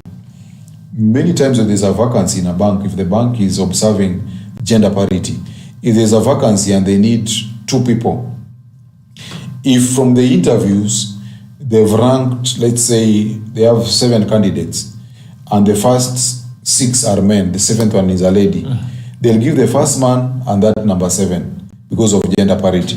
So it has made many women ascend quickly in their careers. And this is why you find places like United Nations, there are very many women in very high senior positions. It's not because they are competent, it's just because of gender parity. It makes them leapfrog over other men. And so that is what the liberal feminism fought for, and men, of course, gave them, because men also want to be seen as progressive. And what equality of outcome has done is that it has made it possible for women who are not as competent to be able to occupy positions that much more competent men could have occupied. But just because of their gender, they're actually given those positions. It is something that they still debate about it, but I think because of the pressure to be progressive, a lot of people have embraced equality of outcome, even at the expense or at the cost of merit. Okay. Yeah. All right. Jared Kipkemboy, Ruta, what do men want out of a woman, Bwana Bitok? It's getting hectic on the traits. That seems confusing. What do men? What do men want out of a woman, Bwana Bitok? It's getting hectic on the traits. That seems confusing. I think men just want a cooperative woman, a woman who listens, and she submits to a lead. I think that's the most important thing. You want cooperation. What people call submission. Submission sometimes is considered a dirty word. But I say what you want as a man from a woman is just her cooperation, and can she play her traditional feminine roles? Period. Okay. Yeah. Some people summarize it as the 3 S's: sex, silence, and sandwich. Sex is obvious. Yeah. Silence is part of the cooperation. Yeah. Like, of course, women have, sometimes women rant a lot. We say that they have a quarter of speech per day. Like, they need to say like 20,000 words per day for them to be peaceful. So, and then the sandwich is just food. They want to be someone who can cater for them. If you have those, if you give a man those 3, a man is going to be a very, very happy animal. Men are very simple. Men are not very complicated. Because for a man, what you want is a good environment that will make you attend to a job and perform at your best. So if you have a woman who does not create that perfect environment at home, then it means you're not going to be productive. If you're not going to be very productive, then it means you might even miss out on a promotion. Your business is not going to perform very well, So that's why sometimes you find the men who are very selfish tend to advance much faster, because now they can even ignore the noise at home and just focus on what's at hand. Yeah. What is important. Exactly. Okay, they have clarity of mind. Yeah. All right, Carolina, can alpha females be compatible with alpha males? Jacob? That one is very easy. No. Nobody wants an alpha female. You have, okay, you see what happens, and women really need to listen to this. A woman can be an alpha female, no problem. An alpha female here, of course, it's a misnomer, but they mean a woman who is successful. She's a boss bitch, as they call themselves, okay? She's a woman who is, she has a business, and she does not submit to a man. What will happen to that women like that? And you can see it, there are several here. Even you look at former Diamond's wife, I don't remember her name, Zari. You see, so what an alpha female is doomed to get is what we call a bum. Is a man who is either broke, is a irresponsible man. And typically they go for younger men. You see the way Rihanna did. He goes for Rocky, of course, is also a musician and he's doing well. But in terms of their scales, in terms of their success levels, this guy is is lower in rank than her. So all alpha females are doomed to settle with a bum. And they get very frustrated. In Kenya, there's one who is very popular, who is a Luo lady. I won't name her. She's changed so many of these junior men, and she gets very frustrated. I think last week she was saying that she has realized that I think the only thing that men want is sex or something like that. Alpha women actually are doomed. They'll never find love, because the men that they will get are not men who can arouse them. And remember what we said, women are hypergamous and they can only be aroused by men who are higher than them. So these men that they will get, and there's also one that is, I think we also know one, the one who divorced a musician. She was going out with the governor. She ended up with some other lawyer. She also broke up with them. So all these alpha females, you'll get a guy who is good looking, but he's a bum. You'll get frustrated and you'll drop him. So that is what will happen. An alpha male, on the other hand, does not want an alpha female. Alpha men want women who are submissive, women who don't have a high notch count, women who are cooperative, women who can enter their program. Okay? If I'm an alpha man and I'm a musician and I marry a woman, I want a woman who is willing to support my music career, not a woman who will start questioning me, why are you doing this, why are you doing that, and this music career business is bringing me a lot of issues and so on. So alpha men rather want very submissive women, not alpha females. Yeah. Yeah, you know, when you talk about alpha women, they tend to have very many masculine traits. And as a man, but now, ukienda date upate you're meeting a fellow man who's dressed as a woman, you run. Talk and be a Murifa run. Murifa, you have to run. But if she's alpha, and I've seen some of them who are like that. If she's alpha, but she still has retained, she's grounded, femininity.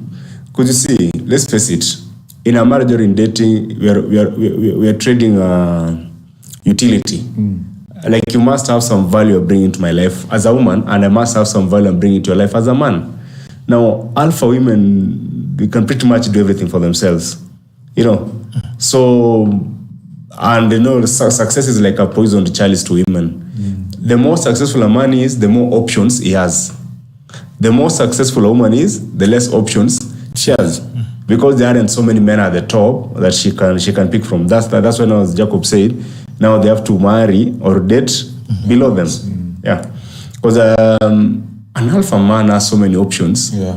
Unless the alpha woman really is bringing a lot of value to his life, which is exactly the case, because an alpha man is also self-contained. The kind of choices he has, like so many of them, they're limitless. They are limitless, yeah. Yeah, I feel get it. Does the age factor influence equal partnership either positively or negatively? Jacob. Yeah, age factor. I think we've talked about equal partnership. If the age factor, of course, influences a relationship, because all things being equal, and if you are a man who has applied yourself, you are likely going to be more accomplished than a woman who is younger than you. So it immediately puts you in a leadership role or position because you have more life experience than her, you have more attainments than her. So that puts you in a leadership position. So, and that's why it's encouraged that men go for younger women so that they can actually play their leadership role. Because a younger woman will see more value that you can give her than an older woman. So that is very true. If you find a woman who is, you have or equal age of or attainment, she's going to want an equal partnership because she doesn't see why is it that you feel that you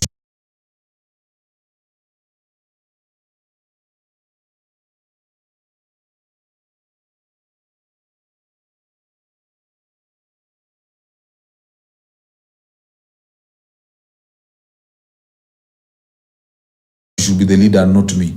So that's a challenge. And that's why the best way is to get a younger woman, a woman who can actually enter your frame, and a woman who can submit to your authority. Okay. Fellow Bukusu, what are the repercussions of supporting your woman's dreams? Supposing she is more ambitious than you are at the workplace. Supposing she gets a job abroad. Should you follow her? And this is actually happening in the villages. There are a lot of men who have been left in the village. One of my people in America, US, US, Australia, wapi. And this is a question by Bukusu. What are the repercussions of supporting your woman's dreams? Supposing she's more ambitious than you are at the workplace. Supposing she gets a job abroad. Should you follow her? In Mario Puzo's book, what's the name of that? Godfather. The Last Dawn, not The Godfather. There's a casino owner there who advises a young man, and he tells him, there are two types of women that you must avoid at all costs.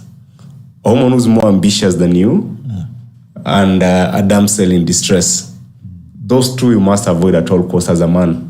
Because if a woman is more ambitious than you she'll be very impatient, especially a woman who is very driven. Like, you have to be twice as ambitious as a woman for it to work. But if she's more driven and she knows what she wants, then it can't work. But the other part of the question, where should you follow abroad? I'll say you can follow her, but know there are very high chances that when you get there, you'll divorce. But if there are more opportunities on the other end and you go and divorce and your life works out, the better. But it really works. It's easier for a man to go and pull the family than for a woman to go there and then pull the man there. It really works. Yeah. Okay. Yeah, and it's just to add to that. This is why the men who are abroad have been disappointed when they get the kienyeji from Kenya, because these kienyeji women, once they go to the US, they are influenced by other women. So even a woman, if your wife proceeds abroad and then you are planning to follow her, the chances of that succeeding are not very high. Actually, they are pretty low. And it also means that as a man, she is taking up the burden of performance. And the burden of performance, it's not negotiable. Guys need to realize that. You cannot expect to have a woman who is more ambitious than you, whose dreams are bigger than yours, and then you expect to have a marriage that is not full of discordance and tumult. So you as a man must be ambitious. You must always be creating more value than her. If she does that more than you, then you're going to run into serious trouble. So men must realize that this nothing comes easy for a man. They have to remember Jesus had to die to become Christ. There is no easy way for a man. And if you find a situation where you think that you will enjoy the sweat of a woman, then you're deluding yourself, because women have evolved to such that they don't do very well with men who are actually enjoying benefits from their own sweat. Like I mentioned earlier, this is one reason we don't have house husbands, but we have housewives. They want men to be out there toiling, and then they enjoy the benefit. If you expect that you'll sit back and she struggles, she works harder than you, it's not going to work. Okay. Yeah. All right. Mabiong, then first time a follower. Thank you so much. Finding the discussion quite intriguing. Good job, fellas. Thank you so much, Mabior, then. Meema Mwamba, is there a definite way of discerning a woman's notch count? Kuna program, man. That one, we can only talk privately. We can't leak. But it's easy to know if you are a discerning man. It shouldn't be so difficult to. Nowadays, men are very open and very transparent about their sex lives, and that's a conversation you can have. In the past, I used to find like women used to hide these things, but nowadays, the more women I talk to, they're pretty open, because even to them, they don't really sort of like know the consequences of that. They think it's just we're living in a liberal, free world where anything goes. So I know most men, that thing really, it keeps them awake at night. But I don't think whether it's such a difficult thing. Maybe we'll do a memo about it. But there's a way of, actually there are several ways you can tell a woman's notch count. And one way, of course, is her attitude towards sex. If she's very liberal about it. You know, we've evolved in such a way that sperms are cheap and eggs are expensive. It means also that there are many men who want to have sex, but a shortage of women who they can have that sex with. So a woman who is willing to sleep with a man is going to have a lot of opportunities to do that.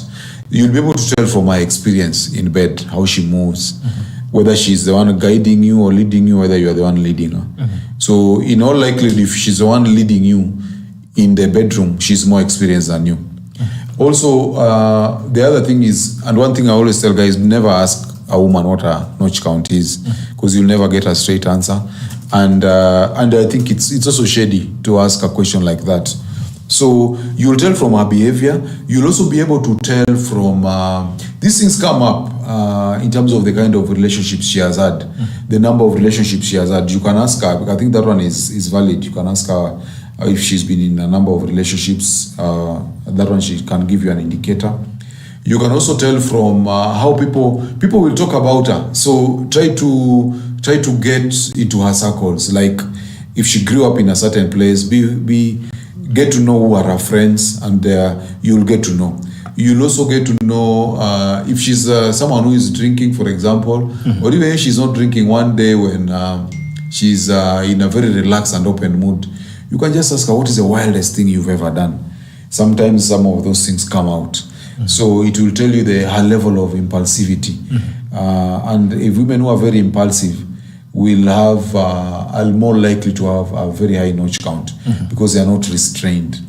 Yeah, so there are some indicators. Of course, you may not know the exact number, but there are some indicators. And for example, if a woman comes to your place without invitation, that will also tell you that this is a woman who is very available, and she's likely to have a very high notch count.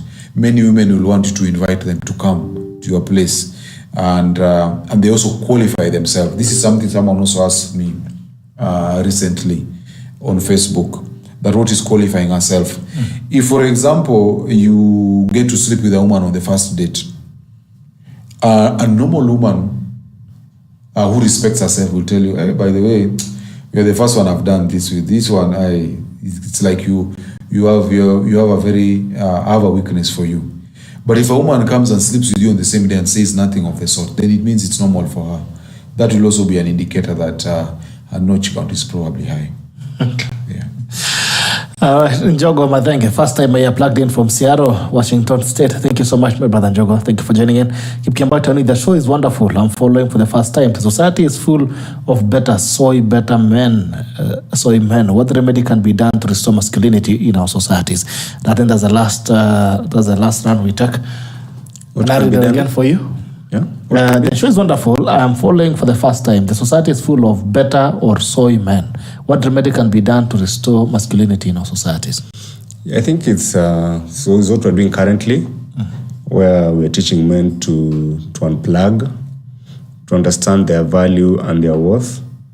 We're also coming from a place where fatherhood, like most men, were one fathered, and that has contributed to the crisis that we're having. So these conversations are very helpful, meant to unplug, to take up that burden of performance, and also to have a purpose in life. The guys who just zoom through life without any power, and so each man has to identify their true north and pursue it. And develop yourself as a man. Usijiachilie ama you give up because of small shocks like bibi amekuacha ama umeshindwa na madem nini, so you can't focus. Yeah. Okay. You have anything to say? Yes, so absolutely. They need to get unplugged. They can read my book. Silas' book, 50 Memos to Men, is very good because it also carries a lot of wisdom, particularly in terms of how men can have situational awareness and how they can calibrate themselves going into the future. My book Unplugged is more about strong masculinity and understanding female nature. So one of the reasons why many men are weak also is because they don't understand what they are. They also don't understand women. A lot of feminist literature and media will tell men that women want nice men who are soft, men who pander to them and so on. But actually the opposite men is who true. Cook. Yeah, men who cook, which is what we call chore play. They want to play feminine chores and so on. And as you've seen now in our media today, and this is something Kibe has really talked about, we have our celebrities in Kenya. They are dressing like women, they are behaving like women, they are putting on makeup. You find even grown men are twerking. So we also have to be very careful about what we are getting from the media. And it's very damaging for our boys, our young boys, to be seeing grown men in beards twerking, shaking their behinds, trying to become like women. Because men are not sex objects, men are success objects. it would be much better if they're doing what Andute doing, showing off their Lamborghinis and so on. Because what a man is supposed to make himself valuable in the society, not to make himself sexy, okay? Because men have problems to solve. We have a lot of problems in this world, climate change, political problems, and so on. If men are going to start twerking, who is going to solve all these problems? Our economy has challenges and so on. So we need to understand the role of a man in the society. And that is one way of helping us to restore masculinity and getting rid of the weak masculinity that is being perpetuated or actually advertised in the mainstream media. Mm-hmm. Okay. All right. I still want to remind you that this is Men Only, comes to you every single Sunday from 8 p.m. to 10 p.m. Silas Nyanchwani Kisiora. He is an author. He has done Sexorcised. He's done 50 memos to men. And even on Man About Town. So you can get the books by actually reaching out to them directly, or you can call them or text them. Which was the number again? Please write your number. 0746 0746 222 484. 484. All right. That is Silas. If you want to get a book, please make an order. You can text him directly. Ama uweze kumpigia simu. Ama you can reach out to him also on his social media handles. The social media handles, Silas Nyanchwani on Facebook. I think you're more active on Facebook, right? Yeah. Right. And also, our good brother Jacob Aliet has done Unplugged. It's also one of the amazing books that you will need to read as a man. You need to unplug. You need to unplug. All right, so what's your number, Jacob? Mine is 0716 0716 701 701 159. 159. Right? You can reach out to Jacob to get your copy of Unplugged. Now, I'm getting an urgent forward here on something that you want us to touch on before we call it a night. And saying comment Supreme Court on LGBTQ ruling. Comments on? LGBT ruling by the Supreme Court, that they are free to associate. This LGBT thing is just an unstoppable train. And for me, I'm just saying, the less we talk about it, the better. If it doesn't concern you, just carry on with your life, because where the world is headed, pretty much it's normalized. And we can't be like the people who just want to bury our heads in the sands. These people have their nightclubs in Nairobi. They're having their own parties. They're even without the law giving them room to freely associate, they're doing that. They have a lot of funding, the movies we are watching, the music we are listening to. There's so much of it everywhere. So it's just you as a man out to decide. If it's not your thing, just mind your own business and be in spaces that you think are healthy for you. If it's not your thing, just let them be. There's nothing you can do, because that's where the world is. America's first lady just left the country. And it's one of the agendas that America has been pushing, and we are in that space, and I think it's just inescapable. Yeah, I tend to agree, but I also think that in a not too long time to come, they will start rolling it back, because if you watched that documentary, What is a Woman, by Matt Walsh, I think.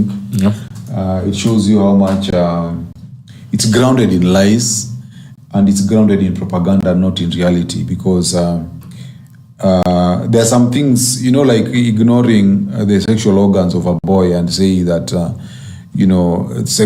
sexual organs don't make you a gender. And we have also seen in sports, it's having very serious repercussions. So I think Silas has said, let it play out, and I think that even though it's being pushed by particularly feminists, I think in quick order they'll also realize. We had that case, I think, in the US where a transgender man was taken to a female prison. He raped so many women and made them pregnant. And such things, and then if you bring them in competition, in sports, you find that actually women cannot compete with men. So these genders they are very, very distinct and they are not fluid. We have so many cases where men who have been promised that they can become women, they have gone for hormonal shots, have gone for surgeries, and they find it can actually not happen. So I think we let it play out, and the equilibrium will be found. Yeah. All right. Thank you so much, gentlemen, for joining us this evening. It was a pleasure to have you. Unless anyone has anything to shoot. No, I think it's a great show. Till next week. Thank you so much. The guys who have joined in as well, the audience who have been with us this evening. Someone, guys suggesting that we bring in Andrew Kibe. I don't know, I've never spoken to him. Maybe Silas knows him. I can reach out to him. I've never had any. We'll see. We'll try and reach out to him and see if we can have a conversation with him. All right, this has been Men Only. Comes to you every single Sunday, 8 p.m. to 10 p.m. with Silas Nyanchwani and Jacob Aliet of Unplugged. Until tomorrow on the Common Sense edition, bye-bye, have a good night and see you. Bye-bye.